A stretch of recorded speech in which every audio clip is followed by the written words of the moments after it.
In today's video, I'm going to teach you how to create a PowerForm in DocuSign eSignature with a full 2025 guide. To get started, open DocuSign eSignature and log into your account. Before you go any further, make sure you have PowerForm administrator permissions, since that access is required to create and manage PowerForms. Once you're inside, head over to the Templates section.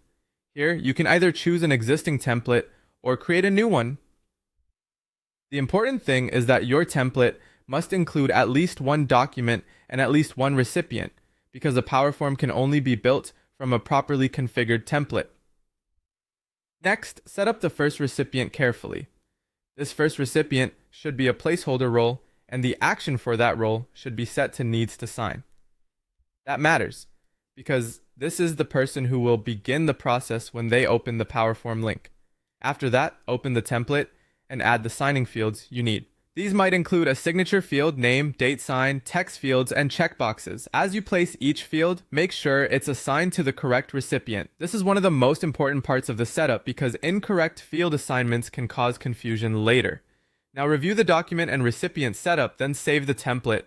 Once it's saved, go back to Templates, locate the template you want to use, open the More menu, usually shown as 3 dots, and select Create PowerForm.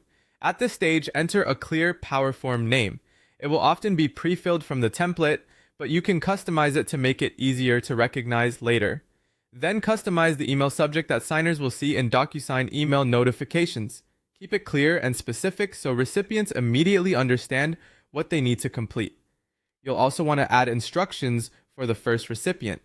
Keep these simple and direct, explaining what information they need to enter and what fields they must complete. If needed, enable email validation so signers verify their email addresses before accessing the document.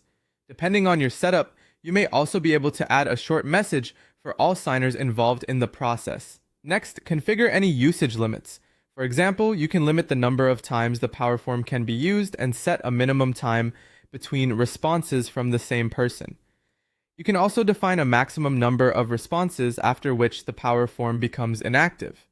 Before creating it, review all the settings including the name, email subject, instructions, email validation, usage limits, recipients, and signing fields. When everything looks right, click Create.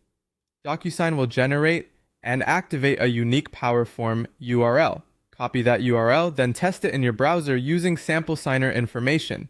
Complete the required fields, and submit the document to confirm everything works as expected. Once testing is successful, share the link through your preferred channels. Finally, monitor responses in the agreements area and use the PowerForms management area to view responses, copy the URL, edit settings, deactivate,